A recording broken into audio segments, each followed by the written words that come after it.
আসছো। তোমার উপরে আমি কতটা রাগ করছি জানো? আচ্ছা, তোমার কি আমার কথা একটু মনে পড়ে নাই? আমি কেমন আছি, তুমি ভালো আছি কিনা তুমি তো একবার আমাকে কল করে জিজ্ঞাসা করো নাই। এই পিচ্ছি মেয়ে, তুমি কি কারে কি বলতেছো? কিছুই তো বুঝলাম না, পাগল টাগল না? পিচ্ছিকে? তুমি আমার কারে পিচ্ছির বলে ডাকছো? হ্যাঁ, তোমার আমি নিষেধ করছিলাম যে তুমি আমার পিচ্ছির বলে ডাকবে না।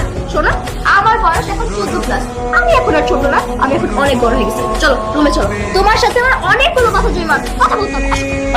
আচ্ছা পিচ্ছি টিচ্ছি কোত্থেকে আসে? এগুলো কি বলতেছে? মাথা সমস্যা আছে নাকি? বুঝলাম না। কিন্তু আমি তো তোমার বউ হই। কি ব্যাপার আব্বা? এই পিচ্ছিটা কে? এই তুমি কে? আমি কে মানে? আমি তোমার বউ। পিচ্ছি মেয়ে বলতেছে এ নাকি আমার বউ?